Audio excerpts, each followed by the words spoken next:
Good morning friends. आज हम लोग स्टार्ट करते हैं 12 दिसंबर। करंट अफेयर बहुत ही इंपॉर्टेंट क्वेश्चंस हैं। जैसा कि आप पीछे फोटो देख रहे हैं, इमेज देख रहे हैं, ये अपने आप में भारत देश अपने देश के लिए बहुत ही इंपॉर्टेंट है। ये फोटो है जलपोत, मतलब जल में चलने वाली टैक्सी का। ठीक है, ये आप देख रहे हैं वाराणसी में देश की पहली हाइड्रोजन वाटर टैक्सी शुरू किया गया है। ठीक है, तो यहां से अपने आप में एक क्वेश्चन बनने की संभावना है। ठीक है, और पूर्ण रूप से ये स्वदेशी है। क्या है? पूर्ण रूप से यह स्वदेशी है, इस बात को भी ध्यान रखिएगा। अब स्वदेशी है, ये आप पहली बात कंडीशन से ध्यान रखिएगा। और ये हाइड्रोजन से चलने वाली है, हाइड्रोजन से चलने वाली है। ठीक है, तो ऐसा करने वाली ऐसी कौन सी टैक्सी है जो किस शहर में चलाई जाएगी हाइड्रोजन से चलने वाली? तो आपका आंसर होगा वाराणसी में। ठीक है, अगर आपसे ये यहाँ क्वेश्चन एक ये भी पूछा जा सकता है कि जलपोत परिवहन मंत्री कौन है, तो आप जरा ध्यान दीजिएगा। जलपोत जलपोत परिवहन मंत्री जो है वो सर्बानंद सोनोवाल है। ठीक है, कौन है? सोनोवाल है। तो ये अपने आप में बहुत इंपॉर्टेंट क्वेश्चन है और आगे के एग्जाम में, आगामी एग्जाम में आने की संभावना है यहां से। ठीक है, तो इस बात को ध्यान रखिएगा और उम्मीद करता हूं कि आपको समझ में आ गया होगा। ठीक है, एक इससे रिलेटेड क्वेश्चन अंदर बना के रखा हूं, आगे मिलेगा आपको तो और बेहतर समझा दूंगा। बाकी आपको मैंने जो इंपॉर्टेंट चीजें हैं तो मैंने बता दिया। किस चीज से चलने वाली है? हाइड्रोजन से चलने वाली पहली है, इसलिए इंपॉर्टेंट हो जाता है। शहर पूछा जाए तो वाराणसी है, और वाराणसी कहाँ पे है तो ये भी ध्यान रखना है, यूपी में। यूपी में कहाँ पे? वाराणसी। अगर कहें तो ये शिव की नगरी भी कह सकते हैं, क्योंकि भगवान शंकर की यहाँ पे मंदिर है। ठीक है, हम लोग चलते हैं अगले क्वेश्चन पे। अगला क्वेश्चन है आपके सामने, ये वर्ष 2047 तक, कब तक? ये टारगेट ध्यान रखिएगा। जो क्वेश्चन पूछे जाने की संभावना होती है वो जब फर्स्ट टाइम हो रहा होता है या टाइम पीरियड। ठीक है, तो इस बात को ध्यान रखिएगा। कब तक है? 2047 तक। भारत की जीडीपी में मैन्युफैक्चरिंग क्षेत्र का योगदान कितना होने का अनुमान है? तो आपको इस बात को विशेष ध्यान रखना है। कब तक बात किया है? 2047 तक। और कितने परसेंट रहने का अनुमान है तो ये आप ध्यान रखिएगा। ऑप्शन आपके सामने है, पहला 15%, दूसरा है आपके सामने 20%, तीसरा है 25% और चौथा यानी कि डी है 30%। तो ऑप्शन आपका सही हो जाएगा 25%। ठीक है, कितना सही हो जाएगा? 25% सही हो जाएगा। उम्मीद करता हूं कि आपको समझ में आ गया होगा। हम लोग अगले क्वेश्चन पे चलते हैं और अगला क्वेश्चन है आपके सामने, ये कहा गया है रिपोर्ट के अनुसार 2047, जो अभी क्वेश्चन मैंने बोला था उसी का, कि 2047 तक किन 5 क्षेत्रों को प्रमुख माना गया है। ठीक है, तो एक बात ध्यान रखिएगा मेरे दोस्तों, ये आपसे ये भी पूछा जा सकता है कि कितने क्षेत्रों को प्रमुख माना गया है, तो 5 क्षेत्रों को ध्यान रखिएगा, क्योंकि ऐसे क्वेश्चन पूछे गए हैं और पूछे जाने की आगे संभावना भी है। तो 5 क्षेत्रों में, अब कौन कौन से 5 क्षेत्र हैं ये ध्यान दीजिए ऑप्शन में। पहला ऑप्शन है आपका ए, कहा है टेक्सटाइल में, ऑटो में, ऊर्जा में, कृषि में या आईटी में। ठीक है, तो आपको बताना होगा कि किस में। पहला ऑप्शन हो गया। दूसरा है इलेक्ट्रॉनिक्स में, रक्षा में, ऑटोमोबाइल में, ऊर्जा में या फार्मास्यूटिकल्स में। ठीक है, दूसरा ऑप्शन हो गया। खाद्य प्रसंस्करण में, पर्यटन में, खनन में या रसायन या बैंकिंग में। ठीक है, नेक्स्ट है एरोस्पेस में, पेट्रोलियम में, रियल एस्टेट में, या हेल्थ केयर या फैशन में।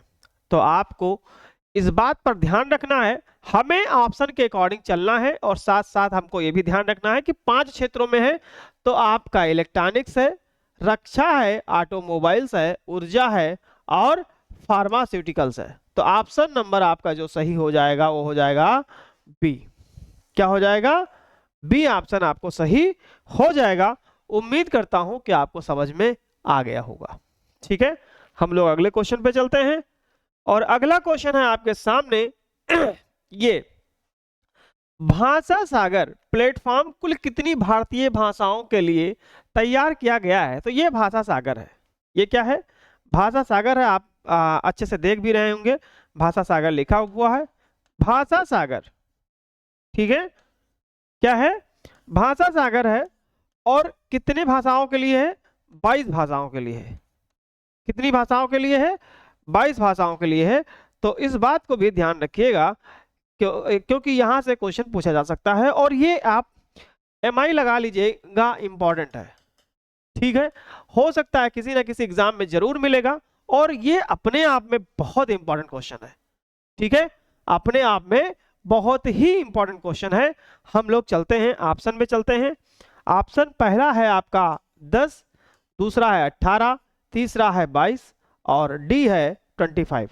तो आपका आंसर जो होगा वो सही हो जाएगा सी ऑप्शन, 22 भाषाओं में भाषा सागर में सम्मिलित किया गया है और उसमें बहुत सारी भाषाएं हैं। ठीक है, तो किसी टाइम में मतलब अगले वीडियो में 2200 भाषाओं ले आऊंगा। ठीक है, चलते हैं अगले क्वेश्चन पे और अगला क्वेश्चन है आपके सामने ये कहा गया है भाषा सागर किन क्षेत्रों में उपयोगी बताया गया है? ठीक है, भाषा सागर किन क्षेत्रों में उपयोगी बताया गया है? तो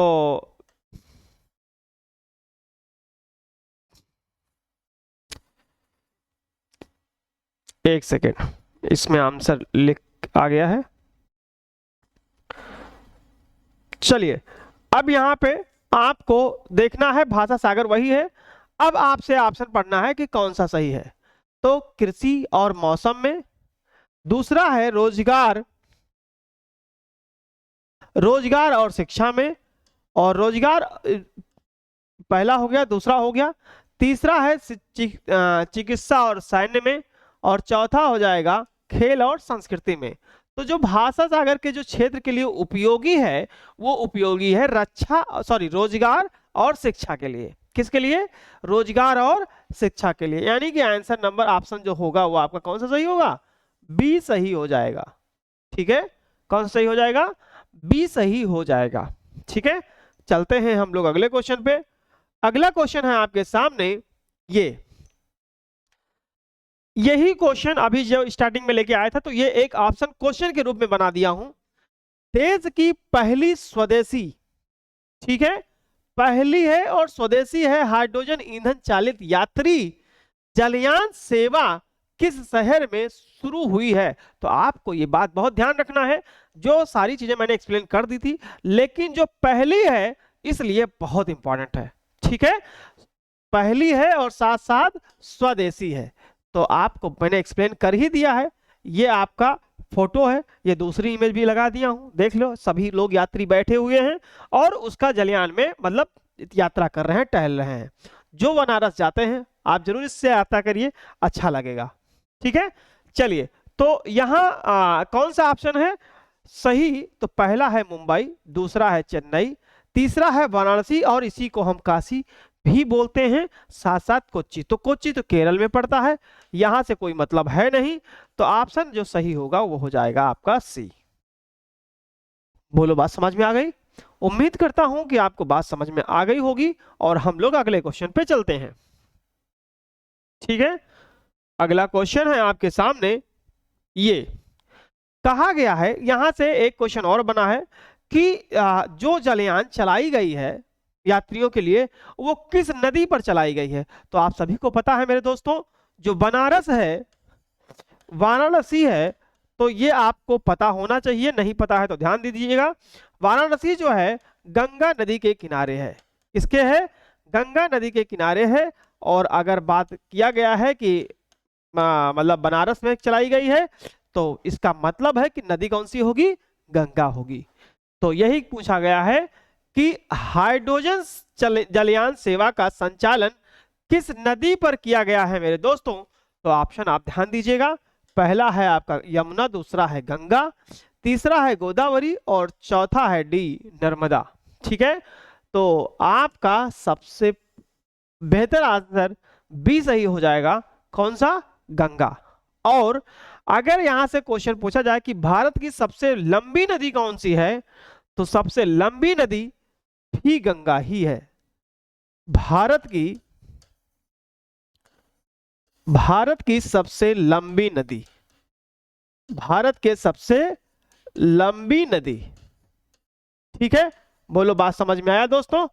तो इस तरीके से क्वेश्चन पूछे जा सकते हैं आगामी एग्जाम में। चलिए हम लोग अगले क्वेश्चन पे चलते हैं, और अपने दोस्तों को शेयर कर दीजिए जो आगामी एग्जाम देना चाहते हैं, उनके लिए बहुत बेहतर और रामबाण साबित होगा ये क्लास। नेक्स्ट क्वेश्चन है, कर्णदीप कोच्चर कौन है, कर्णदीप कोच्चर ने कौन सा खिताब जीता है। ठीक है, ये आपके कर्णदीप कोच्चर साहब हैं। और अगर पूछ लिया जाए किस खेल से संबंधित है, मान लो सपोज दैट ये पूछ लिया जाए किस खेल से संबंधित है, तो आपको ध्यान रखना होगा गोल्फ से। आपके एग्जाम में ये भी पूछा जा सकता है कर्णदीप सिंह कोच्चर जो है किस खेल से संबंधित है, तो खेल होगा आपका कौन सा, गोल्फ से। और जो खिताब जीता है वो किस में जीता है, पहला है ITF टेनिस चैंपियनशिप, दूसरा है एशियन ओपन बैडमिंटन। तो बैडमिंटन तो बिल्कुल नहीं होगा क्योंकि वो गोल्फ खिलाड़ी हैं, तो ये तो वैसे कैंसिल हो जाएगा। IGPL गोल्फ टूर्नामेंट, हाँ तो गोल्फ है, तो ये भी चलो देख लेते हैं। फिर कहा गया है नेशनल शूटिंग चैंपियनशिप, तो ये आपको देखो जब वो गोल्फ खिलाड़ी है तो शूटिंग का तो नहीं कर सकते हैं, तो ये भी आंसर आपका गलत हो जाएगा ऑप्शन। और ये टेनिस, ये भी ऑप्शन गलत हो जाएगा, आपका आंसर जो होगा वो IGPL गोल्फ टूर्नामेंट सही हो जाएगा, आंसर नंबर सी। ठीक है, बोलो बात समझ में आ गई। अब हम लोग अगले क्वेश्चन पे चलते हैं, और अगला क्वेश्चन है आपके सामने, ये कहा गया है कि अब्दुल कादिर ने एशियन यूथ पैरा गेम्स में कितने स्वर्ण पदक जीते हैं। तो आपसे पहले एक बात ध्यान रखना है कि अब्दुल कादिर किस खेल से संबंधित हैं। तो अब्दुल कादिर जो है वो संबंधित है यूथ पैरा गेम से। ठीक है, किससे संबंधित है, यूथ पैरा गेम से संबंधित है। और इन्होंने 2 गोल्ड मेडल जीते हैं। कितने जीते हैं, ध्यान रखिएगा, 2 गोल्ड मेडल जीते हैं, 2 गोल्ड मेडल जीते हैं। ठीक है, कितने जीते हैं, 2 गोल्ड मेडल जीते हैं।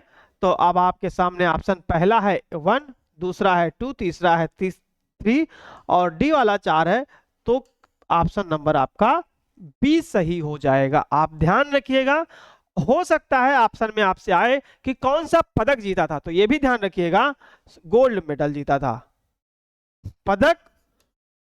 पदक भी ध्यान रखिएगा कौन सा, गोल्ड। हो सकता है ऑप्शन में, देखो क्वेश्चन कैसे बन सकते हैं, ये तो मतलब फ्रेम करने के लिए क्वेश्चन बहुत तरीके होते हैं। आपसे ये पूछ लिया जाए कि अब्दुल कादिर ने एशियन यूथ पैरा गेम्स में कौन सा पदक जीता है, गोल्ड दे दिया, सिल्वर दे दिया गया, ब्रॉन्ज दे दिया गया, या इनमें से कोई नहीं दिया गया, तो आपको यह भी ध्यान रखना है कि गोल्ड मेडल जीता है। यानी कि क्वेश्चन अपने आप में ये बहुत इंपॉर्टेंट है कि कौन से किसने किस गेम में कितने, ये सारे क्वेश्चन बनते हैं। ठीक है, तो जो पढ़ो उसको एकदम 100% श्योर चलो, और आप बराबर क्लास लीजिए, आपको 101% है, आपको यहां से बिल्कुल फायदा मिलेगा। ठीक है, चलिए नेक्स्ट क्वेश्चन है, कहता है कि आदिति नंदी ने किस प्रतियोगिता में स्वर्ण पदक जीता है। ठीक है, अब यहां प्रतियोगिता पूछी गई है, तो अगर यहां से क्वेश्चन बनेगा कैसे, आदिति नंदन जो है, क्या है, आदिति नंदी ने जो है गोल्ड मेडल जीता है। कौन सा जीता है, गोल्ड मेडल जीता है, और सिल्वर या ब्रॉन्ज नहीं जीता है।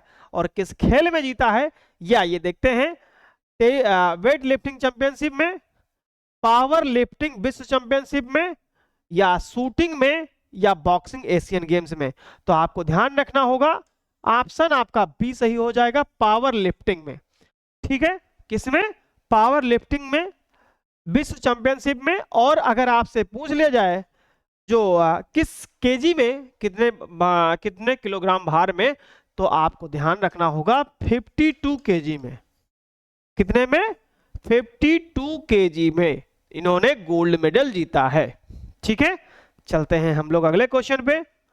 और अगला क्वेश्चन है आपके सामने, ये देखो सेम वही क्वेश्चन आ गया है जो मैंने वहां पे एक्सप्लेन कर दिया है। आदिति नंदी किस भार वर्ग में प्रतिस्पर्धा करती हैं? तो अगर ये पूछा गया है तो अभी मैंने बोला 52 केजी में ये प्रतिस्पर्धा करती हैं, मतलब पावर लिफ्टिंग में गेम खेलती हैं। यानी कि इनका जो भार है वो आदिति नंदी का कितना है? 52 किलोग्राम का। ठीक है, चलते हैं अगले क्वेश्चन पे और उम्मीद करते हैं कि क्वेश्चन आपको समझ में आया होगा।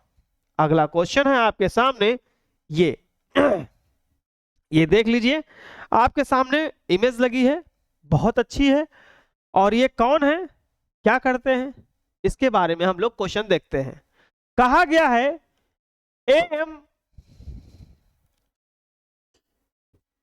एम सरवनन का 86 ईयर वर्ष में आयु में निधन हो गया। ठीक है, तो अगर आपसे यहां नाम दिया गया है एम सरवनन, तो ये एम सरवनन है। कौन है? ए, बहुत ध्यान दीजिएगा, एम सरवनन है। और इनका अगर निधन पूछ लिया जाए तो कितने वर्ष में हुआ है, ये बात ध्यान रखिएगा। 86 वर्ष की आयु में निधन हो गया है। और अगर आपसे इनका क्षेत्र पूछ लिया जाए कि ये किस क्षेत्र से संबंधित है, ये बहुत इंपॉर्टेंट क्वेश्चन है। तो आइए देखते हैं। पहला है फिल्म निर्माता, क्या है? पहला है फिल्म निर्माता, दूसरा है अभिनेता, तीसरा है राजनेता, और चौथा है वैज्ञानिक। तो आपको ये बताना है कि ये जो एम सरवनन थे वो किस क्षेत्र से संबंधित है। तो ये फिल्म निर्माता, ऑप्शन नंबर ए सही हो जाएगा। बोलो, बात समझ में आई? अगर बात समझ में आई तो थम्स अप कर दीजिएगा, कमेंट जरूर करिएगा, ताकि आपको बहुत अच्छा लगेगा और मुझे भी मोटिवेशन मिलेगा। ठीक है, तो उम्मीद करता हूं कि आपको समझ में आ गया होगा। हम लोग अगले क्वेश्चन पे चलते हैं। और अगला क्वेश्चन है आपके सामने, ये लगातार इमेज के साथ आप फोटो भी देखेंगे तो आपको बेहतर लगेगा। क्वेश्चन है रविंद्रनाथ सामंत। तो ये है कौन? रविंद्रनाथ और सामंत है। कौन है? इसको विशेष ध्यान दीजिएगा मेरे दोस्तों, क्योंकि क्वेश्चन यहीं से इंपॉर्टेंट हो सक जाता है। रविंद्रनाथ सामंत, ठीक है, रविंद्रनाथ सामंत है ये। और निम्न में से किस राज्य का लोकायुक्त नियुक्त किया गया? तो आपको ये रविंद्रनाथ सामंत हैं और है क्या, इनका पद क्या है, ये भी ध्यान रखना है। तो क्या है? लोकायुक्त है। क्या है? लोकायुक्त है। तो यहां से दो क्वेश्चन तो अपने आप में बन गए, लेकिन किस राज्य से संबंधित है ये अपने आप में बहुत इंपॉर्टेंट क्वेश्चन है। तो कौन सा, कहां है? ओडिशा है, पश्चिम बंगाल है, या बिहार है, या ऑप्शन जो चौथा है वो दिया है डी, यानी कि आंध्र प्रदेश।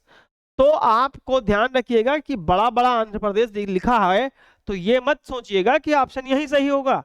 आपका ऑप्शन जो सही होना है वही होगा। ऑप्शन है बी, पश्चिम बंगाल। पश्चिम बंगाल में, राज्य में लोकायुक्त नियुक्त किया गया है। किसको? रविंद्रनाथ सामंत को। ठीक है, अब उम्मीद करता हूं कि आपको क्वेश्चन समझ में आया होगा। और ऐसे ही आप लगातार बने रहिए, अपने जोश को, जुनून को बढ़ाते रहिए। और आपको तब तक नहीं रुकना है जब तक आप अपने लक्ष्य को प्राप्त नहीं कर लेते हैं। ठीक है, चलिए अगले क्वेश्चन पे हम लोग चलते हैं। अगला क्वेश्चन है आपके सामने, निम्न में से किसे 46वां, आपको नंबर देखना है, 46वां होंडा पुरस्कार प्रदान किया गया है? तो इसका मतलब यह है कि 45 इससे पहले दिए जा चुके हैं, यह भी ध्यान रखना है। 46वां आप दिया गया है, कौन सा पुरस्कार? होंडा पुरस्कार। अब दिया किसको गया है ये देखते हैं। ये आप फोटो देख सकते हैं, ये फोटो बहुत इंपॉर्टेंट है। ये हांडा का पुरस्कार इनको मिला हुआ है। और ये है कौन, ये देखते हैं। पहला ऑप्शन है मारिया कोरिना, देख लीजिए ऑप्शन सही से दिख रहे हैं। मारिया कोरिना मजाडो हैं, लियू जियाकुन है, डॉक्टर केनिची ईगा हैं, या मसाकी कोशिवारा हैं। तो आपका ऑप्शन जो होगा वो होगा सी, डॉक्टर केनिची ईगा। क्या बोलते हो, समझ में आया? ठीक है, तो ये ऑप्शन आपका सही हो जाएगा। चलते हैं हम लोग अगले क्वेश्चन पे। और अगला क्वेश्चन है, ये कहा गया है कि निम्न में से किसने थाईलैंड में आयोजित एशिया यूथ शतरंज चैंपियनशिप 2025 में, पूछा क्या गया है, अंडर 12 एशियन शतरंज चैंपियनशिप का खिताब जीता है। ठीक है, तो यहां से आपको एक बात ध्यान रखना, यहां से कई क्वेश्चन बन जाएंगे। ठीक है, एक तो थाईलैंड में आयोजित हुआ है, आपको यो पता चल गया। यूथ शतरंज चैंपियनशिप अंडर 12, ये भी ध्यान रखना, अंडर 13, अंडर 14 ये भी आ जाए तो कौन सा, अंडर 12। ठीक है, अब आपसे कहा गया कौन है, तो ये छोटा सा बच्चा है अभी, और आप इसके बारे में देखिए इनका नाम क्या है। तो इनका नाम है आपके सामने, ऑप्शन देख लीजिए। ये है रोहित शर्मा, रोहित यादव है, रोहित यादव है पहला ऑप्शन। दूसरा है अखिल सेठी है, तीसरा है नरेंद्र तोमर है, या डी ऑप्शन है माधवेंद्र शर्मा।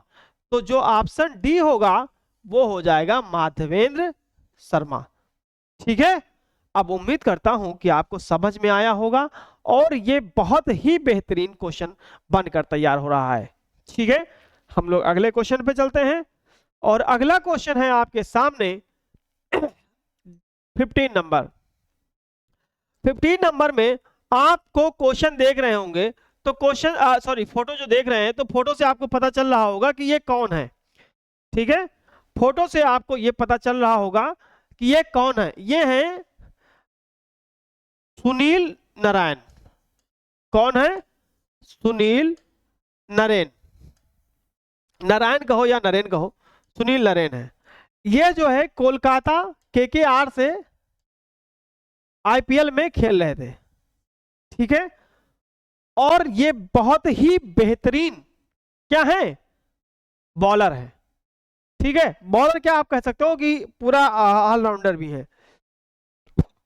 तो कहा गया है प्रतिस्पर्धी T20 क्रिकेट में 600 विकेट लेने वाले पहले खिलाड़ी कौन बन गए हैं, है ना। तो मैंने बोला ना कि ये कौन है, बॉलर है। तो अब तो खैर मतलब पूरा ऑलराउंडर है, लेकिन इनको विकेट भी मिले हैं। तो ये पहले 600 विकेट लेने वाले खिलाड़ी हैं। तो इनका नाम क्या है, पहला ऑप्शन है सुनील नारायण, दूसरा है आंद्रे रसेल, तीसरा है यजुवेंद्र चहल, और डी ऑप्शन है राशिद खान।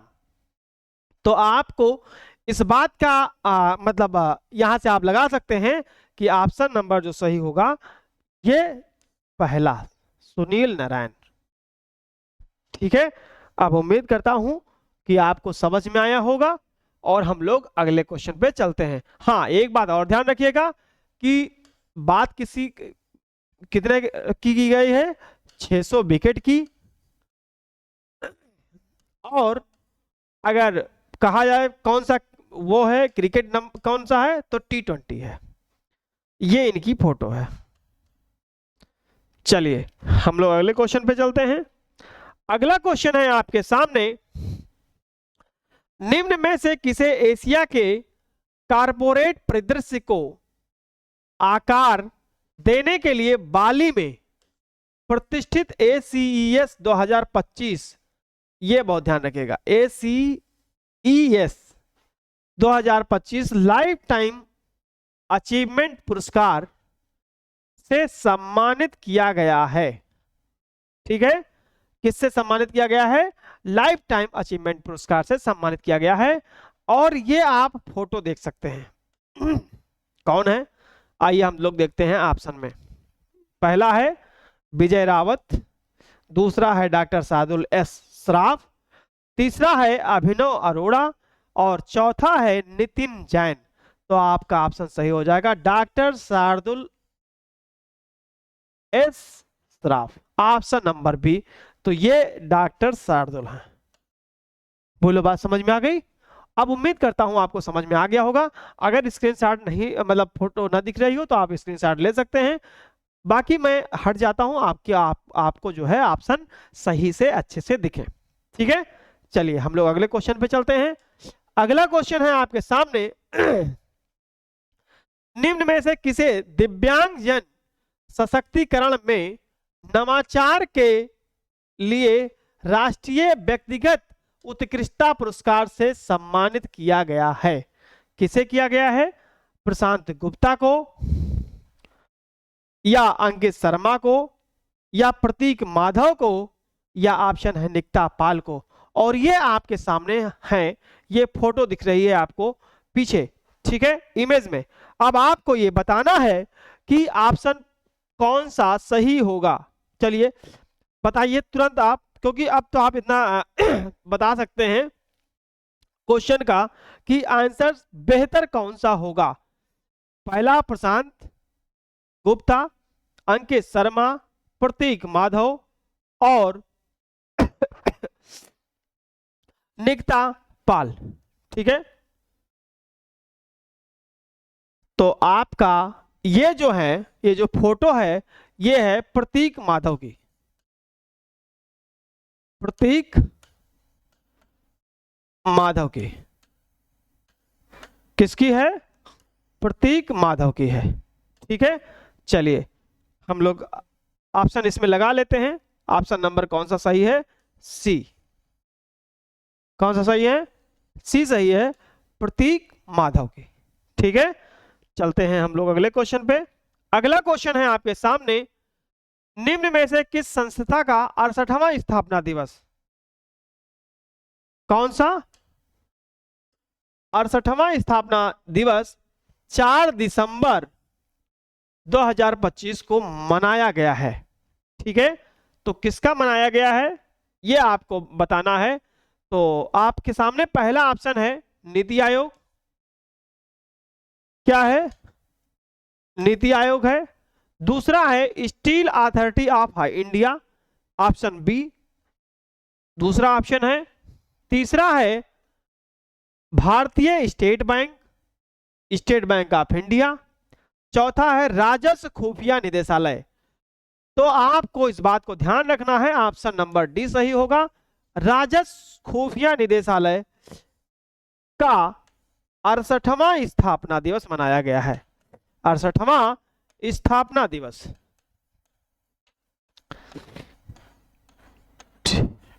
ठीक है, तो ये अब उम्मीद करता हूं कि आपको क्वेश्चन समझ में आ गया होगा, और ये क्वेश्चन बहुत ही इंपॉर्टेंट है। ठीक है, बहुत ही इंपॉर्टेंट क्वेश्चन है। यहां से हो सकता है कि आपको किसी एग्जाम में देखने को मिल जाए। ठीक है, चलते हैं हम लोग अगले क्वेश्चन पे। अगला क्वेश्चन है, ये आपको ध्यान दीजिए, ये मतलब फोटो से आपको नजर आ रहा हो, ये एक फैक्ट्री का कोई इमेज है। ठीक है, कौन सा है? फैक्ट्री का इमेज है। आइए देखते हैं क्वेश्चन क्या कह रहा है आपसे। कह रहा है वित्तीय स्वायत्तता और विकास को बढ़ावा देने के लिए भारत का 27वां, कौन सा? 27वां केंद्रीय सार्वजनिक क्षेत्र उद्यम कौन बन गया है? ठीक है, कौन बन गया है? तो आइए देखते हैं, आपके सामने है। पहला ऑप्शन है नुमालीगढ़ रिफाइनरी। हम इधर आ जाते हैं आप, ताकि आंसर ऑप्शन सही देखते रहें। पहला है नुमालीगढ़ रिफाइनरी। दूसरा है भारत डायनेमिक्स लिमिटेड। तीसरा है भारतीय विमानपत्तन प्राधिकरण, सी। और चौथा है डी ऑप्शन, केंद्रीय भंडारण निगम, ये डी। तो आपको देखो ऑप्शन कैसे एलिमिनेट करेंगे, ये बहुत इंपॉर्टेंट है। जब बात की गई है मतलब बढ़ावा देने के लिए क्या है, उद्यम बन गया है, तो आपका ये भंडारण निगम तो नहीं होगा, ये रिफाइनरी है। कौन सी? नुमालीगढ़ की। कौन सी है? नुमालीगढ़ की। आंसर नंबर ए सही हो जाएगा। बोलो बात समझ में आई कि नहीं आई? आप इसका स्क्रीनशॉट लेना चाहते हैं तो ले लीजिए, क्योंकि पहला ऑप्शन इसका सही हो गया। ठीक है, चलते हैं हम लोग अगले क्वेश्चन पे। और अगला क्वेश्चन है आपके सामने ये फोटो देख लीजिए, बहुत ही इंपॉर्टेंट है।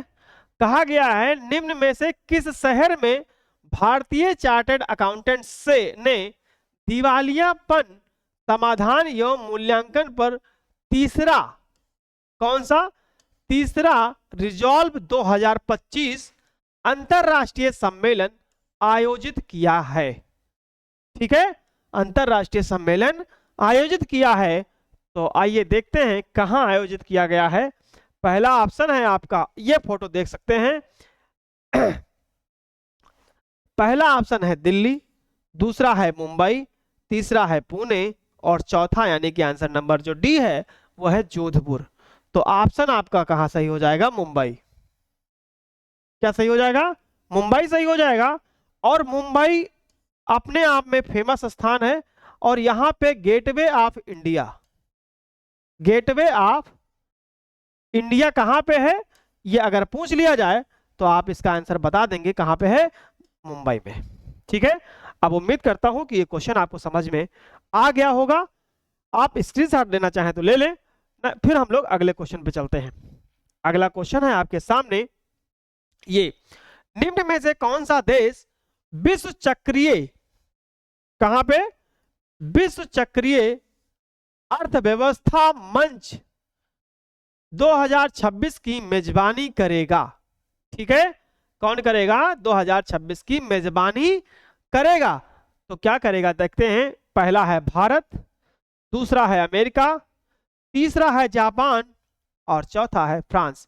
तो अब आप बताइए कि कौन सा बेहतर ऑप्शन सही हो जाएगा? विश्व चक्रीय अर्थव्यवस्था मंच में 2026 की मेजबानी कौन सा देश करेगा? ये अपना और हम सब का प्यारा भारत। ऑप्शन नंबर ये सही हो जाएगा। और भारत उभरती हुई अर्थव्यवस्था भी है। ठीक है, उभरती हुई अर्थव्यवस्था है। ठीक है, तो इस पे विशेष ध्यान रखना है। और यहां से क्वेश्चन बनते भी हैं और बनेंगे भी। ठीक है, तो ये यहां टाइम पीरियड याद रखना 2026 है। ठीक है, 2025 मत समझ लेना, 2026 में भारत मेजबानी करेगा। ठीक है, चलते हैं नेक्स्ट क्वेश्चन पे।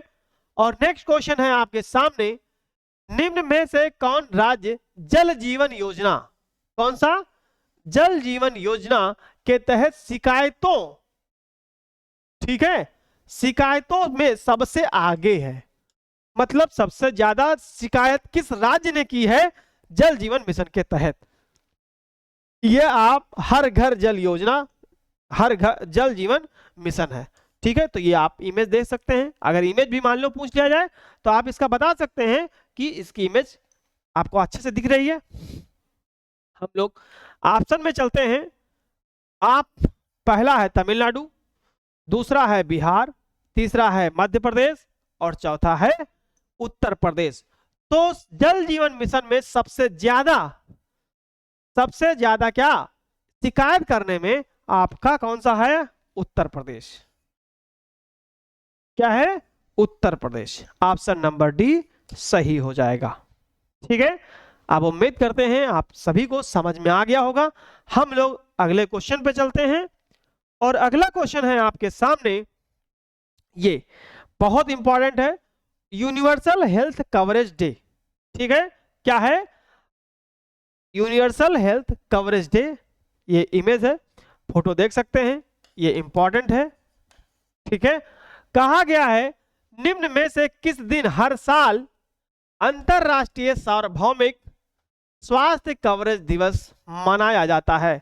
तो एक तो आपको ये ध्यान रखना है कि राष्ट्रीय है या अंतरराष्ट्रीय है। तो अंतरराष्ट्रीय है और ये फोटो है। ठीक है, हम लोग ऑप्शन में चलते हैं। ऑप्शन है आपके सामने 10 दिसंबर, 11 दिसंबर, 12 दिसंबर और 13 दिसंबर। तो आपको ध्यान देना है, ऑप्शन नंबर बी सही हो जाएगा। 12 दिसंबर को स्वास्थ्य कवरेज दिवस मनाया जाएगा, मतलब मनाया जाता है हर साल। ठीक है, अब उम्मीद करता हूं कि आपको समझ में आया होगा। आज यहीं पे क्वेश्चन का एंड करते हैं। हम लोग next day next current affair के साथ में बहुत इंपॉर्टेंट चुनिंदा क्वेश्चन लेकर के आता हूं आपके आगामी एग्जाम में, कहीं ना कहीं देखने को जरूर मिलेंगे। और जो भी मतलब दोस्त हमारे तैयारी कर रहे हैं, तो एग्जाम चाहे कोई भी हो, लेकिन अगर वहां पे उसमें करंट अफेयर आ रही है तो आपको यहां से देखने को जरूर मिलेगा। ठीक है, तो उम्मीद करता हूं कि आपको समझ में आया होगा। हम लोग नेक्स्ट डे मिलते हैं। Thank you. जय हिंद, जय भारत।